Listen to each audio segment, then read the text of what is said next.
Hi guys and welcome back to my channel FZ classes. तो guys आज है तारीख 16 ऑफ जैन और है संडे। आज हम पूरे हफ्ते के करंट अफेयर को जो हमने पढ़ा है उसको रिवाइज करेंगे। तो पहला आर्टिकल है रीइंट्रोडक्शन ऑफ चीता। चीता को रीइंट्रोड्यूस किया जा रहा है। ये आर्टिकल बहुत इम्पोर्टेंट है हमारे इन्वायरमेंट से। देखते हैं जीएस पेपर 3 में ये आर्टिकल हमारे कंजर्वेशन से इम्पोर्टेंट है। न्यूज़ में क्यों है? Union minister for environment forest and climate change ने भी लॉन्च किया है एक्शन प्लान कि हम चीते को इंट्रोड्यूस करेंगे इंडिया में 50 चीते को 5 ईयर में। ये एक्शन प्लान किसके अंडर लॉन्च किया गया है? 19th meeting of national tiger conservation authority NTCA के बारे में कुछ जानते हैं। ये एक स्टेटरी बॉडी है जो ministry of environment forest and climate change के अंदर आती है। यह आर्टिकल इंडियन एक्सप्रेस में भी आया था और पीआईबी ने भी इसको डिक्लेयर किया है। एनटीसीए के बारे में जान लेते हैं। एंड अभी मैंने बताया जैसे एनटीसीए एक स्टेट्यूटरी बॉडी है जो ministry of environment and forest climate change के अंदर आती है।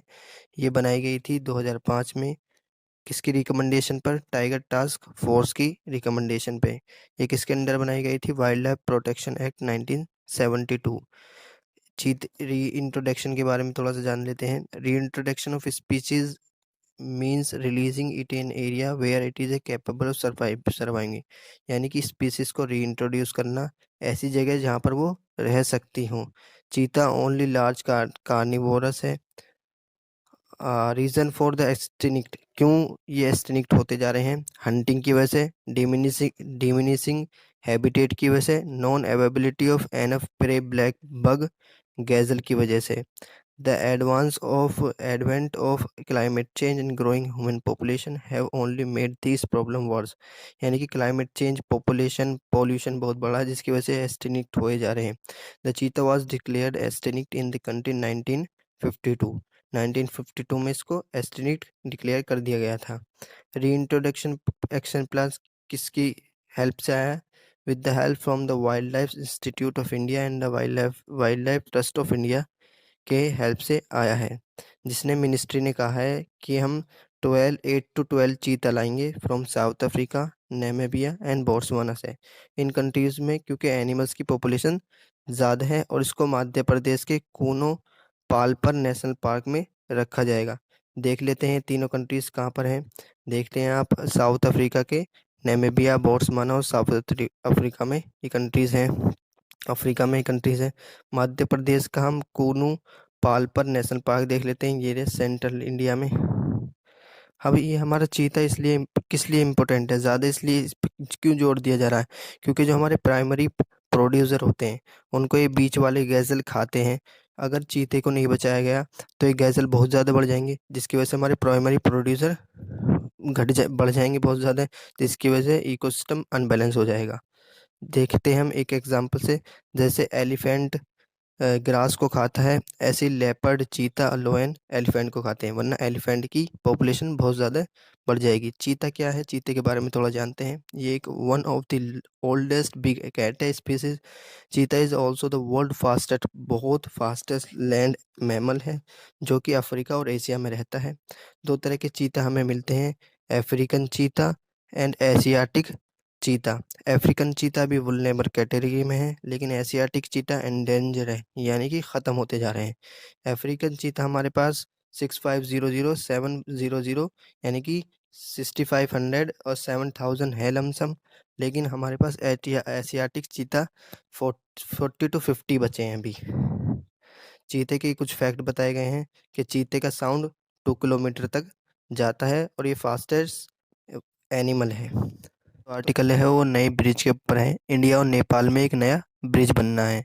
न्यूज़ में क्यों है?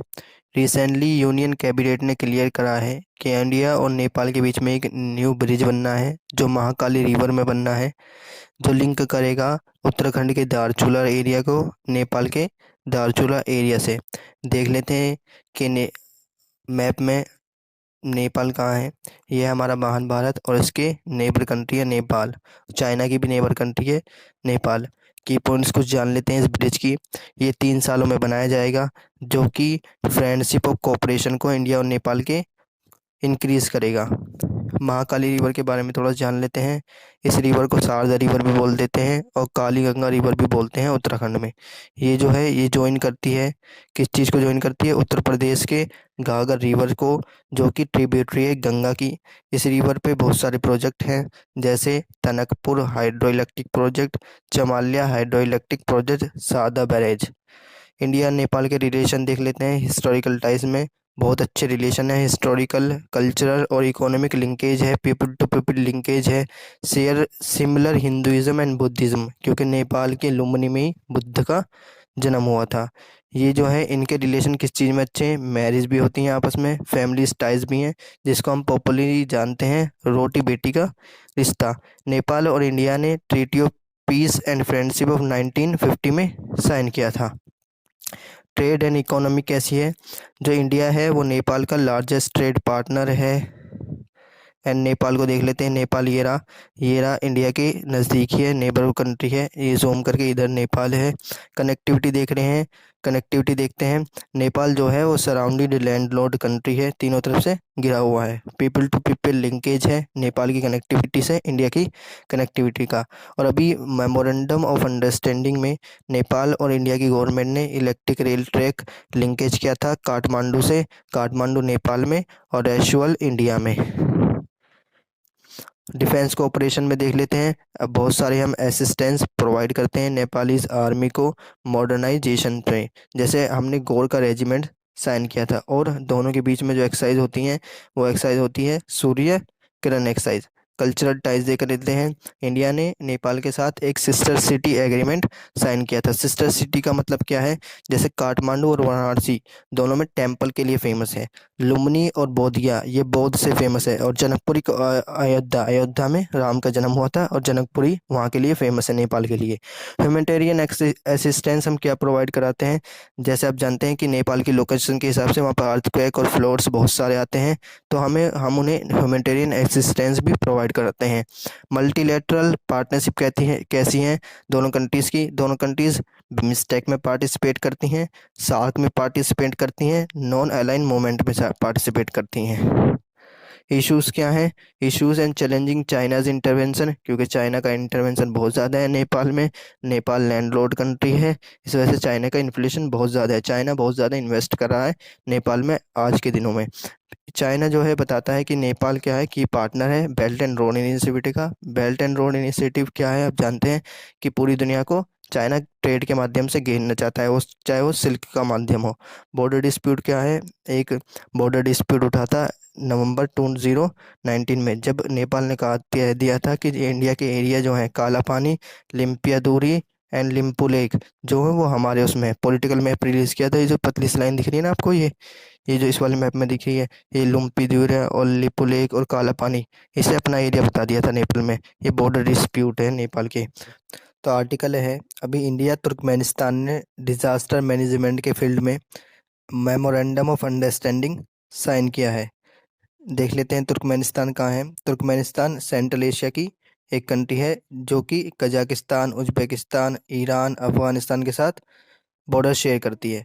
अभी रिसेंटली दोनों कंट्रीज़ ने मेमोरेंडम ऑफ अंडरस्टैंडिंग साइन किया है, किस चीज़ को लेकर? कि डिज़ास्टर मैनेजमेंट में आपस में कोऑपरेट कर सकें। की पॉइंट्स क्या हैं इसके?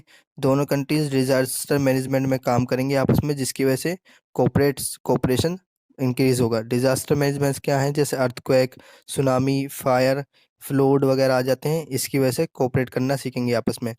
इससे इनके रिलेशन स्ट्रेंथन होंगे। और ये जो मेमोरेंडम ऑफ अंडरस्टैंडिंग है, सिर्फ इंडिया ने तुर्कमेनिस्तान के साथ साइन नहीं किया, बहुत सारी कंट्रीज़ के साथ साइन कर रखा है, जैसे Switzerland, Russia, Germany, Japan, Tajikistan, Mongolia, Bangladesh और सार्क की बहुत सारी कंट्रीज़ के साथ। इंडिया तुर्कमेनिस्तान के रिलेशन देख लेते हैं।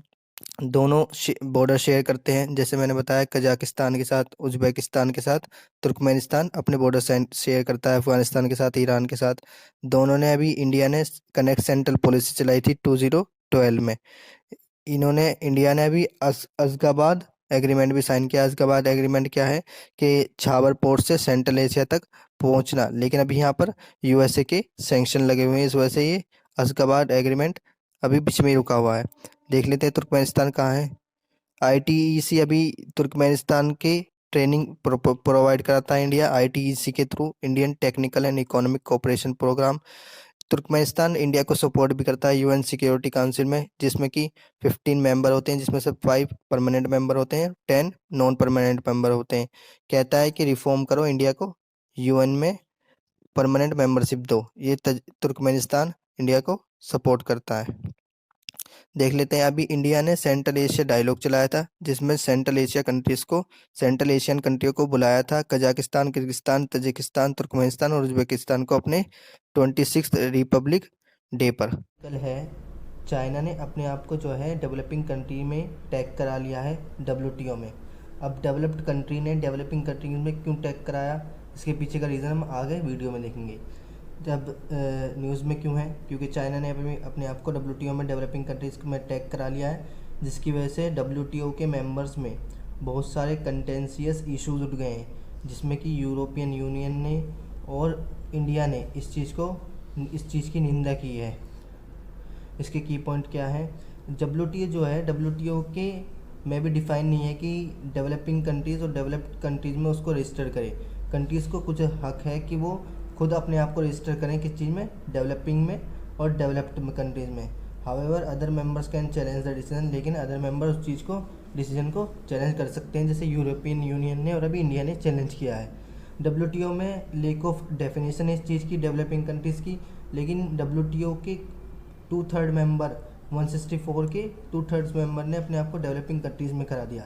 इससे फ़ायदा क्या होता है गाइज, कि डेवलपिंग कंट्रीज़ को टैक्स, कस्टम, टैरिफ्स ये नहीं देने पड़ते एक्सपोर्ट्स में, और उनको स्पेशल एंड डिफरेंशिएट ट्रीटमेंट मिलता है, SNDT ट्रीटमेंट मिलता है। चाइना का केस क्या है, लेकिन चाइना जो है वो डेवलप्ड कंट्री है, चाइनाज पर कैपिटा इनकम बहुत ज़्यादा है, जिससे कि वो मिडिल इनकम कंट्री में आती है। अब ये देखते हैं कि मिडिल इनकम कंट्रीज़ कौन कौन सी होती हैं। वर्ल्ड बैंक ने ना कंट्रीज़ को क्लासीफाई किया है 4 ग्रुप में, कैसे, low, lower middle, upper middle and high income countries. High income countries देखते हैं, हाई इनकम कंट्रीज़ वो होती हैं जिनके अंदर ग्रॉस नेशनल इनकम यानी कि पर कैपिटा इनकम, पर पर्सन की इनकम $12,000 हो। और लोअर मिडल कंट्रीज़ कौन सी होती हैं, जिनके अंदर per capita income gross national income $4,000 हो, 4,000 to 12,000 $। अब देखते हैं इंडिया किस में आता है। India lower middle income countries में आता है, जिनके अंदर $1,000 to 4,000 $, पर कैपिटा इनकम यानी कि ग्रॉस नेशनल इनकम होती है। इससे कंसर्न क्या रेज होंगे कि क्योंकि अपर मिडिल इनकम को जो चाइना है इस टाइम पे, उसको बहुत सारे बेनिफिट मिलेंगे। WTO ने इस चीज़ को कहा है और यूरोपियन यूनियन और इंडिया ने इस चीज़ की निंदा की है। चाइना ने अपने आप ही इस चीज़ में अपने आप को रजिस्टर्ड करा लिया और स्पेशल डिफरेंशिएशन ट्रीटमेंट ले लिए। वर्ल्ड बैंक में इंडिया की जो रैंक है, जिसमें पर कैपिटा इनकम इंडिया की है, वो 1928 $, पर पर्सन वहाँ की इनकम है, इंडिया की इनकम है। देख लेते हैं कि डेवलप्ड और डेवलपिंग कंट्रीज़ और लीस्ट डेवलप्ड कंट्रीज़ कौन कौन सी हैं। जैसे इंडिया देख लेते हैं हम, डेवलपिंग कंट्रीज़ है, US डेवलप्ड है, चाइना भी डेवलपिंग है, जबकि और यूरोपियन यूनियन भी डेवलप्ड है। लेकिन बांग्लादेश की बात करें, बांग्लादेश ने लीस्ट डेवलप्ड कंट्रीज़ है, जबकि लॉकडाउन में कोविड-19 में इसकी जो इनकम थी खूब उठी थी, पर कैपिटल इनकम खूब उठी थी। लेकिन बांग्लादेश ने जब भी अपने आप को डेवलपिंग कंट्रीज़ नहीं रजिस्टर करवाया। इससे बेनिफिट क्या होंगे उस कंट्रीज़ के, SND मिलेगा, एक तो टैरिफ वगैरह कम लगेंगे, एक्सपोर्ट्स पे कस्टम्स ड्यूटीज़ कम लगेंगी। India has indicated that it will fight, अभी इंडिया को फाइट करनी पड़ेगी SNDT में आने के लिए। चाइना स्टैंड किस चीज़ में करता है, China world's largest developing countries है, इकोनॉमी उसकी बहुत अच्छी है, पर कैपिटा इनकम बहुत अच्छी है। अभी तो उसने USA को भी पीछे करा था। थोड़ा WTO के बारे में जान लेते हैं। WTO से पहले कौन सा होता था, GATT होता था। GATT मतलब general agreement on tariff and trade, जो कि 1947 में बना था, जिस टाइम हमारा इंडिया महान भारत आज़ाद हुआ था। लेकिन उराग्यू रोड 1986-1994 को GATT को हटाकर उराग्यू राउंड ने क्या कर दिया, WTO बना दिया, जो कि फोर्स में कब आया, 1 जनवरी 1995 को मार्कस एग्रीमेंट के द्वारा। मार्कस एग्रीमेंट क्यों बोलते हैं, क्योंकि इसकी मीटिंग सबसे पहले मोरक्को 94 में हुए थे। आप बता सकते हैं कमेंट में कि WTO के मेंबर कितने हैं, इसका डायरेक्टर कौन है। तो गैट और WTO में क्यों फ़र्क है कि गैट को क्यों बनाया, WTO को, गैट को क्यों हटाया, WTO को क्यों बनाया? क्योंकि गैट जो था सिर्फ डील करता था गुड्स के साथ और WTO डील करता है गुड्स और सर्विस के साथ। इसका हेड क्वार्टर जो है WTO का वो जेनेवा स्विट्ज़रलैंड में। इंडिया चाइना श्रीलंका ट्रायंगल, ये आर्टिकल हमारा GS पेपर 2 में India and it's neighbourhood bilateral grouping and agreement से इम्पोर्टेंट है। न्यूज़ में क्यों है? क्योंकि अभी रिसेंटली चाइनीज़ फॉरेन मिनिस्टर ने श्रीलंका को विज़िट किया है कि उन्होंने कहा है कि इंडिया और श्रीलंका और चाइना के बीच में कोई थर्ड पार्टी ना आए।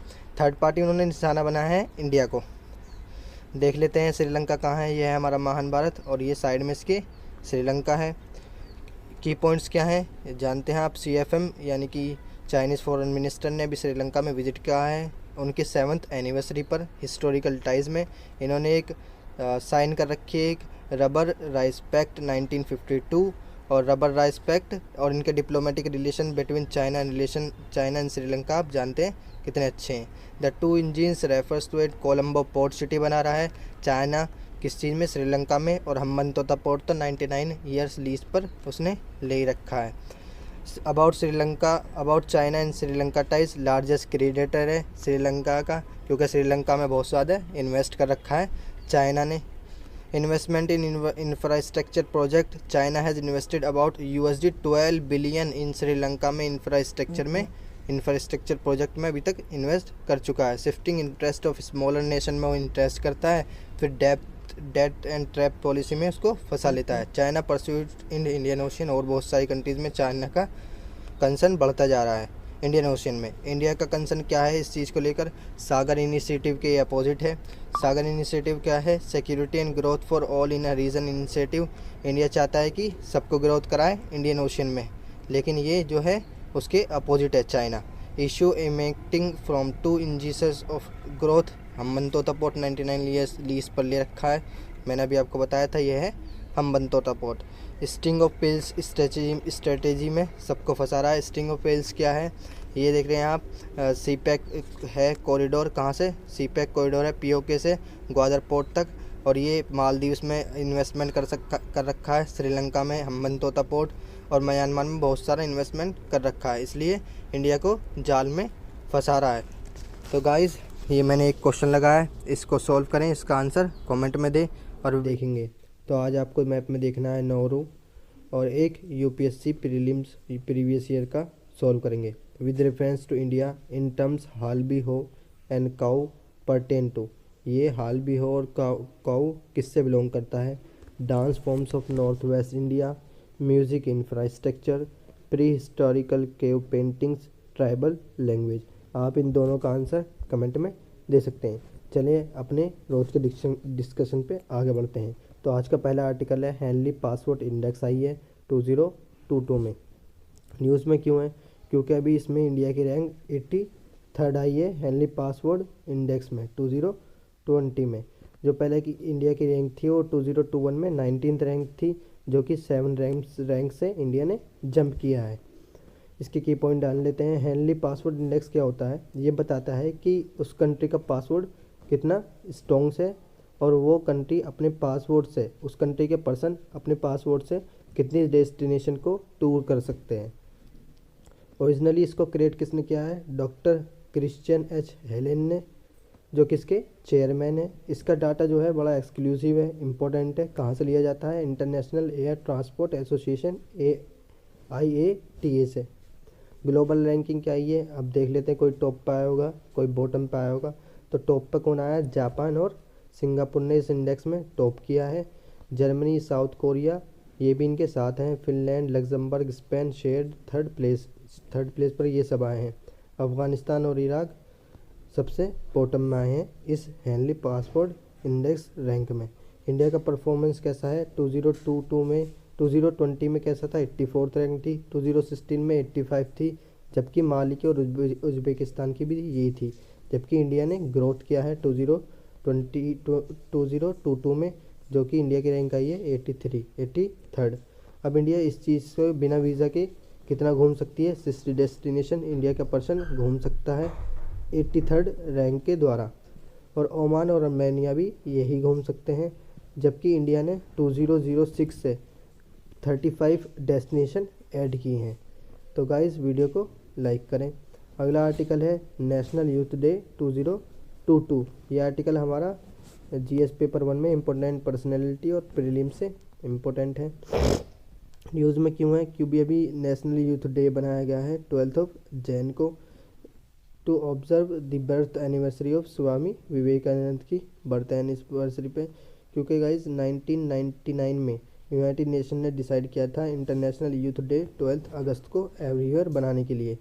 कुछ जान लेते हैं की पॉइंट्स नेशनल यूथ डे के बारे में। 1984 में इंडियन गवर्नमेंट ने पहला नेशनल यूथ डे डिक्लेयर किया था in the birth anniversary of Swami Vivekananda. इसको हाईलाइट करते हैं। हाईलाइट कैसे करते हैं? यूथ को हाईलाइट करते हैं कि अपने फ्यूचर में आगे बढ़ सकें और कंट्री को डेवलप करा सकते हैं in the birth anniversary of Swami Vivekananda. इसकी थीम क्या है? ये आपसे एग्जाम में पूछी जा सकती है। It's all in the mind. 25th national youth day जो है प्राइम मिनिस्टर ने इनॉग्रेट किया है। 25th नेशनल यूथ डे जिसके अंदर 5 डे का फेस्टिवल होगा। ये इंक्रीज़ करेगा किस चीज़ को? कल्चर को आपस में। ये फेस्टिवल जो है ऑर्गेनाइज किस किस के द्वारा होता है? National service scheme and Nehru युवा केंद्र संगठन। रिलेटेड इनिशिएटिव क्या है इंडिया के? नेशनल यूथ पॉलिसी 2014 से, जनरेशन अनलिमिटेड इन इंडिया, प्रधानमंत्री कौशल विकास योजना, युवा योजना, world program of national for youth, global youth summit, global youth skills day. तो गाइज़ वीडियो को लाइक करें, शेयर करें एंड सब्सक्राइब करें। मिलते हैं अगली वीडियो में। जब तक के लिए थैंक यू, जय Hind and never give up.